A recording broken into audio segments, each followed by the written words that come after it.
রোজকার একঘেয়ে রুটি পরোটা খেয়ে বোর হয়ে গেছেন? তাহলে চটপট বানিয়ে ফেলুন সুজি, চাল আর দই দিয়ে এই তুলতুলে নরম ব্রেকফাস্ট। সাথে থাকছে একটা স্পেশাল চাটনি। প্রথমে মিক্সির জারে ভেজানো চালটা তুলে দিয়ে ভালো করে মিহি করে পেস্ট করে নিন। তারপর তার মধ্যে দিয়ে দিন আদা, কাঁচা লঙ্কা আর 1 কাপ টক দই দিয়ে একটা মিহি পেস্ট বানিয়ে নিন। এবার এতে মেশান 1 কাপ সুজি আর স্বাদ মতো নুন। সমস্ত কিছু ভালো করে মিশিয়ে নিয়ে কিছুক্ষণ ঢাকা দিয়ে রাখুন।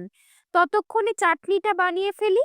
মিক্সির জারে টমেটো কুচি, ভাজা বাদাম, কাঁচা লঙ্কা, ধনেপাতা, পরিমাণ মতো নুন, চিনি আর কয়েক কোয়া রসুন দিয়ে ব্লেন্ড করে নিলেই চাটনির বেস রেডি। এবার প্যানে তেল গরম করে সর্ষে, বিউলির ডাল আর কারি পাতা ফোড়ন দিয়ে সেটা ওই ব্যাটারে খুব ভালো করে মিশিয়ে দিন।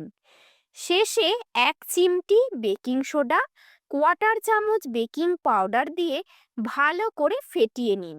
এতেই এটা সফট হবে। একটা স্টিলের থালায় তেল ব্রাশ করে ব্যাটারটা ঢেলে দিন। কড়াইতে জল গরম করে স্ট্যান্ড বসিয়ে ঢাকা দিয়ে 10 থেকে 15 মিনিট ভাপিয়ে নিন। তারপর চাটনিটা ফ্রাইং প্যানে দিয়ে 1 চামচ কাশ্মীরি রেড চিলি পাউডার দিয়ে ভালো করে নেড়ে নিন। চাটনিটা বাটিতে ঢেলে উপর দিয়ে তেল, সর্ষে, শুকনো লঙ্কা আর কারি পাতার একটা গরম গরম তড়কা ছড়িয়ে দিন। ব্যাস, চাটনি একদম রেডি। এরপর ছুরি দিয়ে চেক করে দেখুন, একদম ক্লিন বেরোবে। এবার পছন্দ মতো পিস করে কেটে নিন। দেখুন কতটা জালিদার আর সফট হয়েছে। চাটনিতে ডুবিয়ে গরম গরম এনজয় করুন। কেমন লাগলো কমেন্টে জানাতে ভুলবেন না।